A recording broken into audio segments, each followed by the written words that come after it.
Kin Live, magazine proche de Kinois. Kin Live, la vie à Kin. Boye malamu batata ba maman na basango na bino ya Kin Live ya lelo e ko pesa mabongo na Dalida Kalunda Kalala. Beaucoup c'est na basango.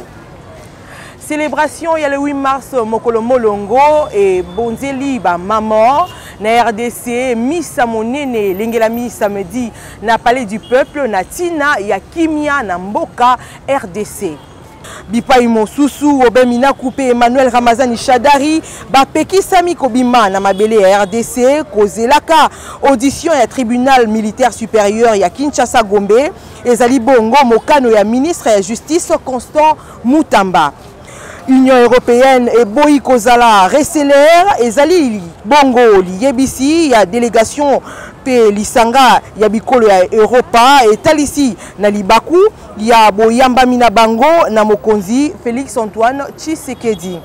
Et puis réaménagement na cabinet ya mokonzi ya mboka pe boponami ya ba ambassadeur ya Sika Félix Antoine Tshisekedi ya sili bongo kopona bato ya Sika na ba différents départements ya présidence de la République. Sima ya ko contrôler ville ya Kinshasa, ekolo ya Congo pe mokili mobimba, toyaka liboso na bino pona ko pesa bino basango. Yango tolobi Kin Live, magazine proche de Kinois. Kin Live, magazine proche de Kinois. Kin Live, la vie à Kin. Mboti lisusu batata ba maman, Kin Live ya lelo ekofungwama na basango oyo. Célébration il y a le 8 mars mokolo molongo et bonzela ba maman na RDC misa monene lengela misa samedi na palais du peuple na tina ya kimia kopesa maboko na mapinga ya FRDC ba wazalendo pe ba victime ya bitumba na est ya mboka République démocratique du Congo. La congolaise au centre de toutes les ambitions ezali bongo thème ya édition 2025.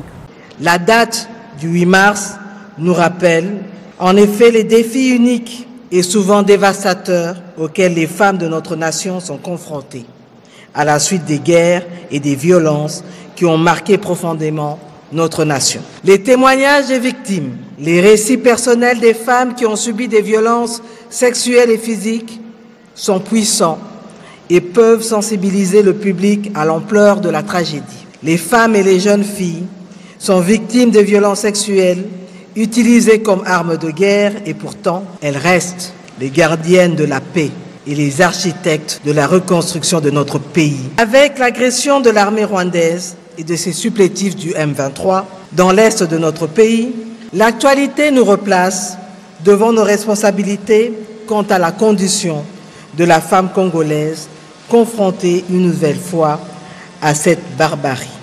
Un moment de silence ayant déjà été observé pour toutes les victimes de la guerre, prenons l'engagement de ne jamais, mais alors jamais, oublier toutes nos sœurs, tous nos frères qui ont subi et qui subissent encore les affres de cette guerre. Nous devons garantir que leurs droits soient respectés, car 30 ans, ça suffit.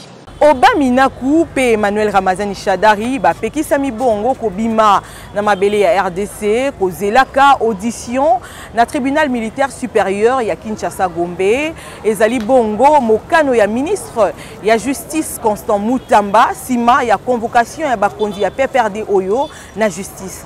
Yes, 18 years is a long time in the life of a nation. Could be a short time. Wuta bobimina kimia ya mokonzi ya mboka ya kala Joseph Kabila bakambi ya lingomba politique na ye PPRD bakomi kolandelama na pene na mbula matadi ekolo Congo démocratique. Vendredi 7 mars 2025, auditorat militaire supérieur ya Kinshasa Gombe ebaki kotinda convocation na vice-président ya PPRD Obeminaku pe na secrétaire permanent Emmanuel Ramazani Shadari natina ete bamonisa elongi na justice militaire lundi 10 mars 2025. Nakoyoka colonel Benjamin Tambwe, avocat général militaire, a signé convocation ezali pour éclairer justice. Ngonga Moke Sima, ezali ministre d'État ya Justice Constant Mutamba Nanzela ya communiqué numéro 82 ya le 7 mars nde atalisi ete libanda ya ba interpellation pe ba audition ya ba cadre ya PPRD oyo bazali soupçonné ya kozala complice na batomboki ya AFC M23 epekisami na ba oyo bazali interpellé na justice ya kobima mabele ekolo Congo démocratique kino mokano ya sika ekozwama boyeba ete le 1er mars eleki Emmanuel Ramazani Chadari, secrétaire permanent à PPRD, azalaki déjà invité na vice-premier ministre ya intérieur et sécurité Jacques Chabani. Tozali kotalela. Tolobi Tiboko Yoka.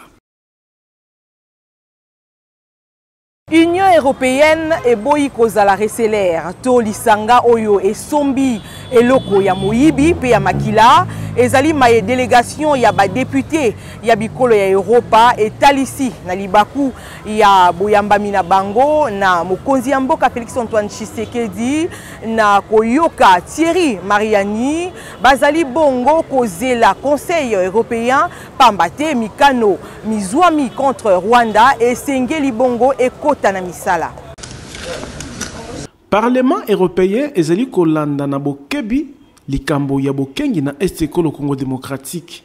Vendredi 7 mars na cité ya Union africaine, délégation ya ba député européen oyo batambusamaki na premier vice-président ya Assemblée nationale ya Congo démocratique bayambamaki na mokonzi ya mboka Félix Tshisekedi Tshilombo. Ba parlementaire européen oyo bazali banso ba français membre ya Rassemblement national bazana molongo ya bazali ko chamulunge na Union européenne pona kokata accord kati na lisanga ya bikolo ya Europa pe mboka Rwanda signé na février 2024 pona ba matière critique na koyoka chef ya délégation Union européenne et boy kozala reseller to mosombi ya eloko ya moyibi pe ya makila. Ce que nous voulons simplement d'abord, c'est en tant que parlementaires européens qu'on ne soit pas les receleurs d'un voleur et qu'on ne soit pas le complice d'un massacre et d'une invasion. Voilà.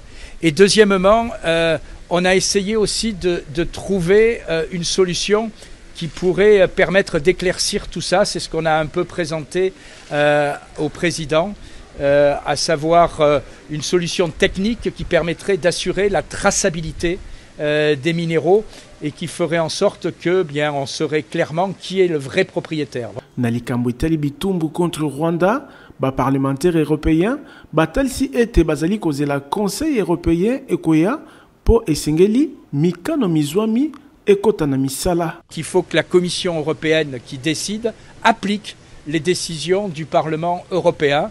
Il y a eu une première réunion du Conseil et des pays européens où ils ont repoussé, puisqu'il y a eu visiblement, c'est pas très clair, une opposition, un veto, enfin bref, le Luxembourg n'a pas voté pour. Et donc maintenant, il semble que le Luxembourg ait accepté ces sanctions. Donc on attend le prochain Conseil européen. L'Allemagne a pris des sanctions, les États-Unis ont pris des sanctions, la Grande-Bretagne a pris des sanctions, l'ONU a voté une résolution, le Parlement a voté une résolution. Voilà, l'Union européenne ne peut pas rester la dernière entité à ne pas prendre des sanctions. Si on veut arrêter l'agression dans votre pays et victime. Soutien yaba député français na RDC et yamami malamu na bakonzi kolo Congo démocratique. Tolobi Tiboko Yoka. Mapinga ya mboka FRDC ezali bongo ko batela ba position na ye atako bazali bongo ko mekama mbala na mbala na banguna ya Rwanda oyo bazali bongo ko luka kozwa Lubero centre Butembo Beni na front nord pe na front sud ba RDF M23 ba longité kozwa ba bisika mususu ya FRDC ezali bongo vice premier ministre ya défense Guy Kabombo ndi atalisi situation ya mapinga na 34e conseil des ministres Boulanda. Toujours sur ces chapitres sécuritaires, le vice-premier ministre, ministre de la Défense nationale, a informé le membre du Conseil de la situation des opérations militaires dans les zones affectées par l'agression. Sur le front nord, il a indiqué que les forces armées de la République démocratique du Congo maintiennent leur position face aux multiples tentatives des agresseurs rwandais visant à occuper Lubero centre, Butembo Beni. Sur les fronts sud, malgré les renforts reçus en hommes et en matériel, la coalition RDF M23 n'a pas réussi à avancer et à conquérir de nouvelles positions face aux forces armées de la République démocratique du Congo qui sont déterminées à les contenir dans les territoires de Walikale notamment. Cependant, ces criminels RDF M23 poursuivent leurs actes de violence et des tueries des populations civiles et des présumés militaires. C'est le cas de l'assassinat organisé des blessés militaires et autres civils admis dans les hôpitaux Il-Africa et CBC à Goma. Dans les Sud Kivu, les FARDC maintiennent leur position dans le territoire d'Uvira. En Ituri, les forces armées de la République démocratique du Congo ont récupéré Nyamamba et les 3 autres villages occupés dans les territoires de Djougou par le groupe armé Zaïre. Dans l'espace Grand Katanga, l'opération Usalama contre les Bakata Katanga s'est poursuivie sans relâche avec les renforcements des dispositifs des contrôles pour contrer les infiltrations ennemies.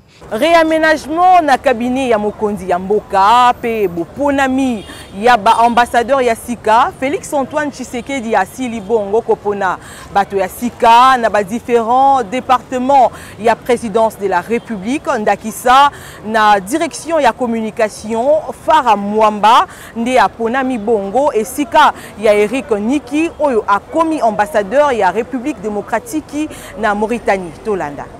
Mbula moko sima ya investiture na ye pona manda ya mibale, mokonzi ya mboka Félix Tshisekedi Tshilombo atia mokoloto na ba ordonnance etali mise en place au kati ya ndako na ye ya mosala pe aponi ba ambassadeur ya Sika. Soki Anthony Kinzo atikali directeur ya cabinet, 4 dirikaba baponami. André Wameso pona maimatali économie pe finance, Nicole Boacha pona maimatali ba question juridique, politique pe diplomatique, Olivier Mondonge Mugabe, dirikaba chargé ya progrès social, pe Dieudonné Chimbui Chakambila, aponami conseil spécial chargé ya suivi ya programme ya développement ya 145 territoires. Na cellule ya communication, Fara Mwamba aponami directrice ya communication pe akitani na Eric Nyuki oyo aponami ambassadeur yekolo Congo démocratique na Mauritanie. Giscard Kusema ye abateli ebonga na ye ya directeur adjoint chargé ya rédaction aux presse pe grand reportage. Boyeba ete Antoine Gonda aponami ambassadeur itinéraire ya mokonzi ya mboka Félix Tshisekedi pe Christiana Tshisekedi secrétaire particulier ya mokonzi ya mboka. Koleka motango ya 120 Congolais baponami na ba ordonnance ya mokonzi ya mboka o litangi salamaki vendredi 7 mars na etando ya RTNC. Tolobi Tibokoyoka. Cellule de la communication du chef de l'État. Madame Fara Mwamba, directrice de la cellule de communication.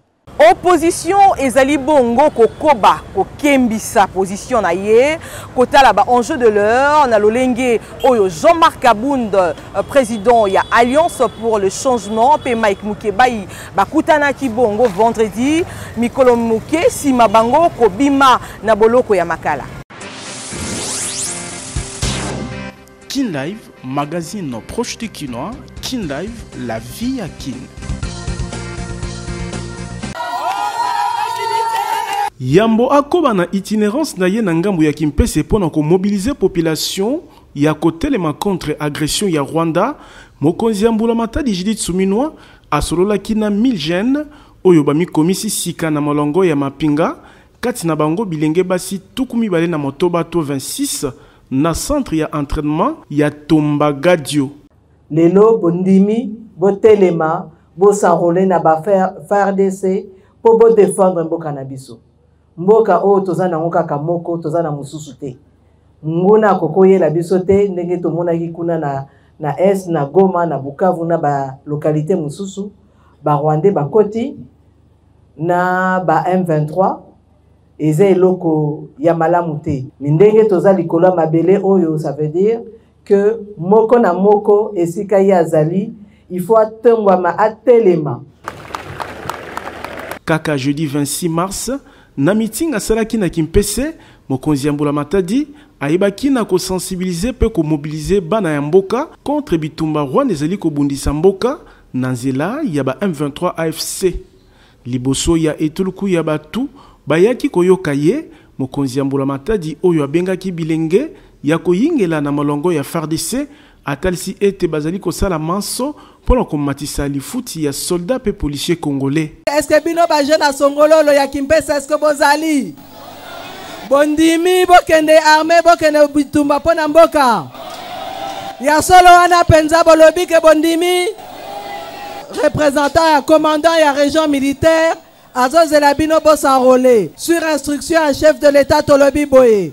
Na sanza ya mars tozo batisa solde ya ba militaire. Kozanga kopema mama o atelemi pona kolongisa mboka liboso ya banguna asalaki lisusu na cadre ya tournée na Congo central meeting monene na Mbanza-Ngungu awa abengaki population na vigilance. Mabele oyo eza ya biso bakoko batikela biso yango tokorondi mate ke batu mususu baya ba Rwandais baya ba aventurier mususu baya po bazwa mboka na biso. Na meeting asalaki mercredi 5 mars 2025 na ville ya Matadi, Judith Sumino Atuluka akundolelaki etuluku ya population ezalaki liboso na ye maye elekaki na 1998 wapi ba Rwandais bakotaki ti na Congo central kolobaka ete likambo wana ekoki kondima malisusu te. Na 98 makambo elekanaki awa na Congo central banguna bakotaki bakomaki ti na Kitona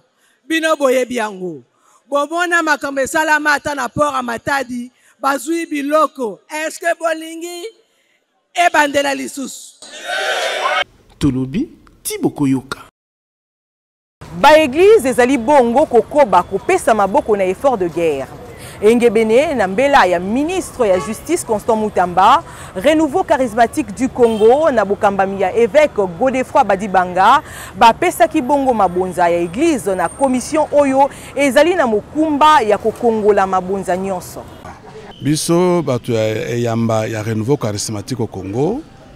Tout cela koyoka mbela ya mokonzi na tutelle na biso parce que ba asbel confessionnel tozali sima ya ministre ya justice toyoki mbele ya mokonzi nde toyaki ko lelo koteka ya biso contribution pona kosunga mapinga mayemaza na est et pa wa bazali ko bunda na banguna na biso. Nous savons que notre pays est agressé et qu'il y a une occupation illégale, illégitime du Rwanda à l'est du Congo. Et nous sommes venus poser ces petits gestes pour soutenir l'armée. Nous avons apporté une somme de $2530. Mokonzi ya Ani PTMC, Ziko Mukanga, initiateur ya Koma Kololo Pango, asalisaki bongo visite guidée na quartier Mukanga 2, na commune ya Maluku, jeudi 6 mars, pour na ko présenter ba Congolais ba activité ya ndenge na ndenge, ezo sale makuna pour na ko bongisa social ya population, pe ko encourager ba ike ya ko koma ba Kololo Pango.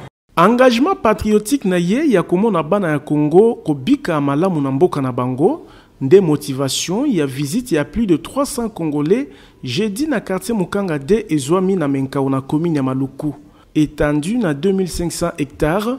Initiateur, il y a opération Silisanza la présidence Ziko Mukanga ayaki ko présenter l'action sociale na ye à Salaka.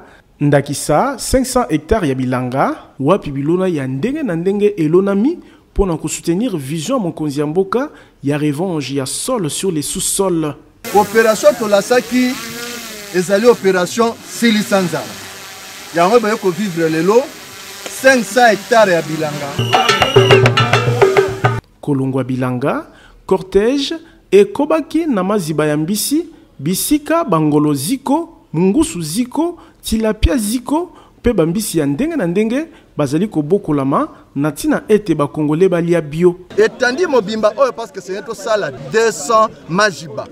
Tous à plus ou moins 20 hectares. Oh, ya majiba parce que ils ont toujours na ebandeli au bomoni que ils allaient déjà ebelé mais tandis no so bomoni a tout ça ka ba majiba ebelé pona ke to lo baka mikolo nyonso na mikolo ezali koya bokomona mbisi na wenze oto bengi mungusu ziko ngolo ziko poka ziko ba marque ya bambisi nyonso wana ya ziko. Les alliés déjà sur le terrain. Na cadre ya opération Koma Kololo Pango, ba visiteur ya quartier Ziko Mukanga de, ba monaki ba terrain, wapi lopango ya 20 sur 20, ezali kote kamana $1500, avance $500.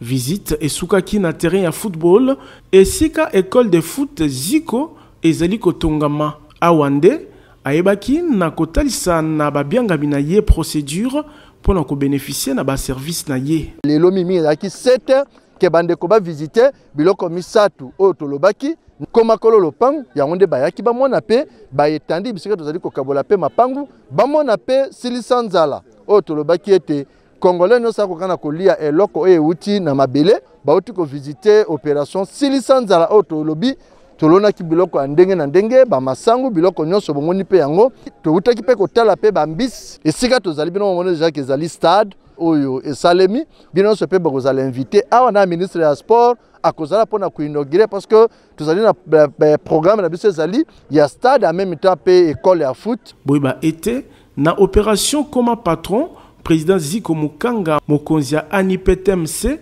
azali ko defisa mituka ya sika pe ba moto nyonso oyo ezali pona ko soutenir développement ya mboka engebene vision mokonzi ya mboka Félix Tshisekedi tolobi Tiboko Yoka.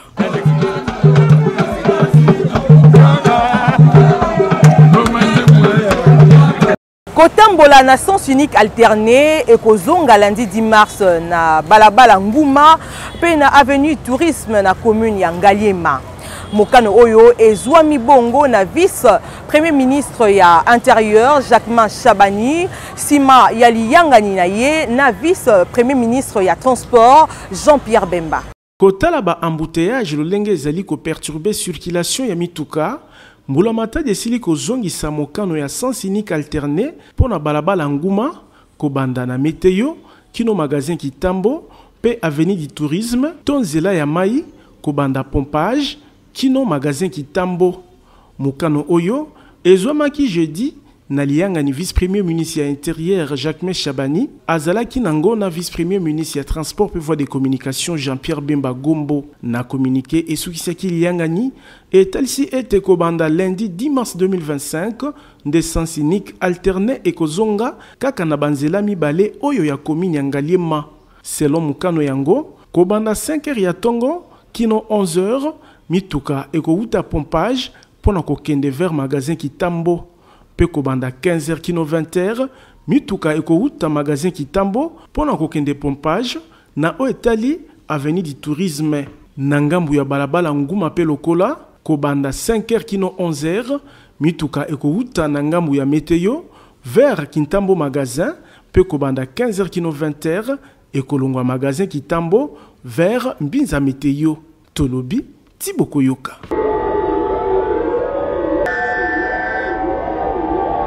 Trésor loi pe fiston coloqué ba funda mi bongo na koyiba toko détourné $250,000 mbula matadi ya RDC a pesaki na cadre ya match amical oyo betamaki kati na ba ancien léopard pe ba ancien diable rouge ya Congo Brazza pona kotalisa bomoko na ba victime ya Est.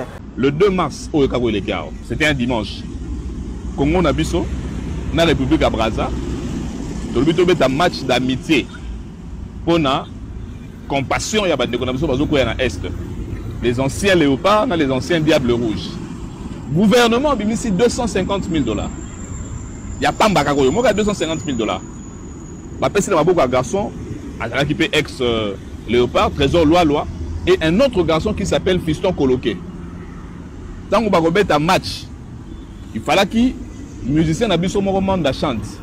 À agrémenter soirée, après match, bazo ki salle na Sainte-Anne. Monika Sainte-Anne est dans Gombe. Bazo ki salle na Sainte-Anne. Match Betami au nom de l'amitié RDC Congo Brazzaville, les anciens léopards, dans les anciens diables rouges. Sur le 250,000 l'État bimisaki. Diable rouge a commis à Sainte-Anne. De 19h à 21h, et l'on va remettre les athées, et l'on va relier les athées. Trésor pour tout à 21h. D'ailleurs, il faut dire, souligner que match wana pour Betama, Moutoumi les Santos Koutang a moni désordre qui ont habité à Royate. Ça, c'est humilier toute une nation. Mais Diable Rouge est commis à Sainte-Anne de 19h à 21h, Massangezate. Si vous avez commis au sommet Massangaya Libanda, où il y a 3 000 francs à Pessi, si Trésor pour tout a joué une partie en charge, il y a Bapaya. À Mélissi Bango à ses frais. Alors que l'État avait abimisaki $250,000 pour cet événement. Mais si déjà tout ça, l'événement pour la paix à l'Est, $250,000, il n'y a pas et Limoué. Moto Mongokoyaki na Maboko, na l'autre garçon, Fiston Coloqué, que je ne connais pas, bah mon anité n'a pas soirée. C'est ça aimer la République. bamoni sikoyo ndenge ba ex joueur ya Diable Rouge ba fingi ole ba finga ba joueur à Léopard ba fingi sikoyo la nation. Koma kolo lopango na $1,500 kasi yokofuta $500 mosusu ekolanda mukie mukie soki pe olingi yokoma patron ba bus ya sika 00 km na ba moto ezopesama na Nyongo na président Zico Mukanga. Bolingo ya Congo pe ba Congolais ndezali ko caractériser ba action sociale pe philanthropique ya président Zico Mukanga Makila Lumumba o alingi ko mona lisusu locataire pe mobola te na Kinshasa. Koko makolo lopango ezali lisusu lixité pour président Zico Mukanga a soldé lopango ya 20/20 na $1,500 oyo kuto kofuta $500 ya pamba mususu ekolanda moke moke tala ba kinois pe ba congolais o batimba na ba quartier Mukanga 1 na commune Ntele pe quartier Mukanga 2 na Menkao na commune ya Maluku pona kopona lopango na ye grâce ya opération Koma Kolo Lopango awa kotonga ndako ezali na facilité pour nyonso eza sur place ba dépôt ya ciment ba dépôt ya mabaya ya ba barre de fer ya ba tol pe ba forage pona kozwa mai ezala ba groupe électrogène ya mbiji pona kosunga misala na bino etambola na lombangu nil par ailleurs na quartier Mukanga de paysage ezali awa lokola kaka na Ottawa na Canada mopepe kitoko mokonzi ya bawewa nyonso ya RDC amemeli bino opération Koma patron ba bus Mercedes Force ya sika 00 km ezali kopesama na $30,000 ya pamba kasi okofuta be $10,000 mususu kolanda moke moke moto ya 2 pneus na $1,300 avance $400 moto ya 3 pneus na $4,500 ya pamba avance $2,000 aux 8 moto na yo mususu kofuta moke moke bongo pona ko améliorer social ya population Zico Mukanga Makila Lumumba asali 300 hectares ya bilanga pe ebele ya maziba ya mbisi pona ko laissa peuple congolais poisson Zico Mukanga na moins cher olingi o bénéficier na ba avantage nyonso oyo président ya ANIPTNC apesi bino adresse ezali moko numéro 42 ya avenue Victoire na deuxième niveau ya galerie infra quartier Kauka na commune ya Kalamu tolobi Tiboko Yoka bokono ya misu pe ya mino ekomi bongo kozwa lobiko na nzela ya clinique ophtalmologique pe dentaire super optique ezwami bongo na rond-point Ngaba esika bazwaka transport ya Zando. Eloko neloko ezalaka na ngonga nango soki lobi ezalaki milelo ngonga kozwa lobiko na bokono ya mino pe ya misu ekoki po fondation Oila ememeli bana ya Kinshasa ya basi pe mibali na bakongolais nyonso ba matériel ya génération ya sika pona kobikisa bango na nzela ya clinique ophtalmologique super optique o ezali na ba service spécialisé ndakisa ophtalmologie pona kobikisa bokono ya misu ata oyo balembana na ba matériel moderne oyo ba soin ezali kopesa malokola kaka na mikili ya poto bongo ba lunette tozali na ba verre progressif double foyer pe simple vision ya ba marque nyonso pe pona ba bourse nyonso traitement ya ba verre photo gré anti-reflet photo max pour ba kumbi mituka ba kumbi wewa ezala ba ebasale la kaba smartphone pe ordinateur ezo salama na super optique et sili wana te mobange na cabinet dentaire moderne pe ezali malade ya minu et sili kozwa lobiko na ba équipement ndakisa fauteuil moderne oyo ovandi net omati na cheval pasi bosana lobiko ezali koya chirurgie dentaire ya ba sorte nyonso ezali ko salama minu ekatana osekaka lisusu te awa minu ezali kozonga mobimba pamba te ba prothèse ya ba forme nyonso ezali ko salama soki minu ekoma salite super optique ezali ko sukola pe blanchisserie dentaire ezali minu ezonga kongala lokola mapata radiologie dentaire pe ezali nyonso na prix ya bana mboka adresse tozali na rond-point Ngaba en face ya station Kobile et sika bazwaka transport ya Zando maladi na yo ezui lobiko tolobi Tiboko Yoka. Ko voyager na mikili ya poto ekomi facile na bokasi ya agence de voyage Tour du Monde service oyo ezali ko faciliter visa ya États-Unis, Canada, Europe pe bipai na bipai nyonso olingi. Ezo umela Canada azo pesa visa Canada. Soki kuna esimbaka te popola makolo yaka kotoyo potemes ezali na code ya déverrouillage pour ozwa visa.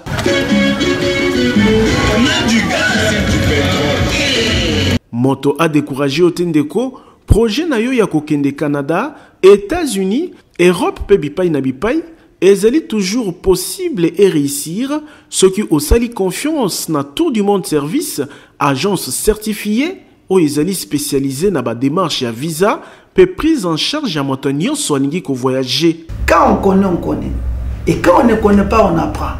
Tango kuna bazali ko beta banzadi, na temes toro toujours, poso elekakate, kozanga ko accompagner ba lauréat visa Canada, États-Unis, Europe n'espace Schengen, Chypre, Turquie, pe bipai na aéroport. Yoyaka, pesa biso ka confiance. Ndenge bokoki komona na misu, ba lauréat misatu bazu visa Canada, kati na bango coordonnateur ya Tour du Monde Service, oyo akei ko renouveler ba contrat na ba partenaire pour na accueil ya ba client TMS.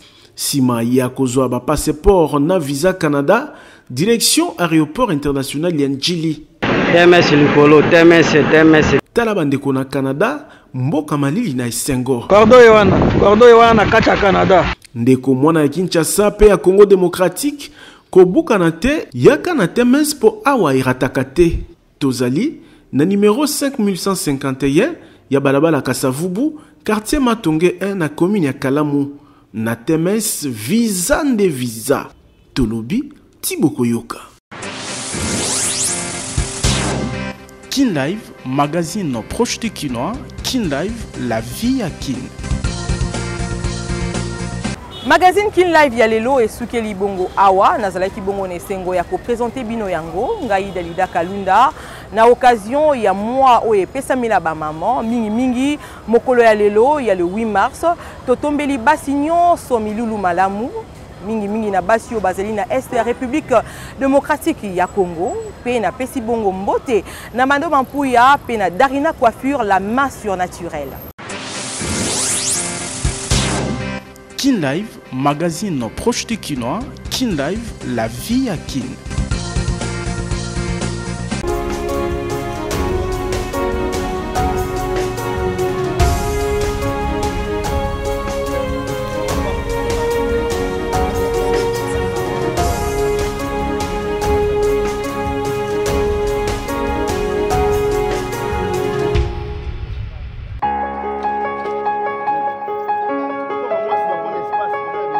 Mbote lisusu batata ba maman kin ya la... non pardon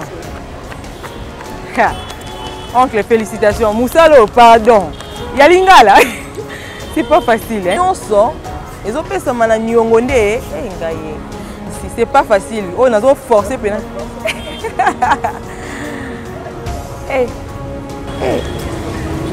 na ngai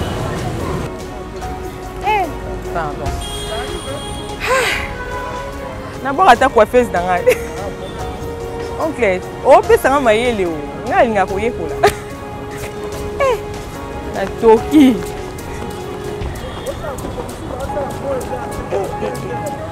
na auto on ga ba changer position te na te mata mpandi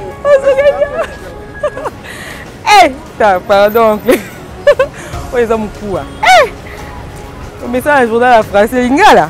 C'est impressionnant, ils ont pensé et c'est nini parce que à un moment tu connaissras que journal ya lingala ils allaient traduire ba chapeau à la va vite mais j'ai compris que c'est tout un travail donc to sali pena musala ozomona na toki na kotoka et ils facilité pour na toki pourquoi parce que na message na la journal ya français mais ba mo mususu na lingala ils allaient penza mokuwa mais na nzela ya lisungi ya Cordon Kadhafi nasali yango sincèrement différence c'est makasi parce que généralement na ba journaux au total à la télévision na ba etandoike to monaka ba chapeau ezanga ba ki ezanga ba quoi mais awa vraiment tant ozo tanga yango ozo comprendre information nyonso na bokuse en tout cas Kin Live on a loba eza journal eza te théâtre to sala ra muta tangi kaka mokonzi ya mboka leka kesika boye to landa te awa tant ozo tanga ozo yeba mokonzi ya mboka zala kesika boye pona nini na libaku nini. En tout cas, c'est un journal professionnel.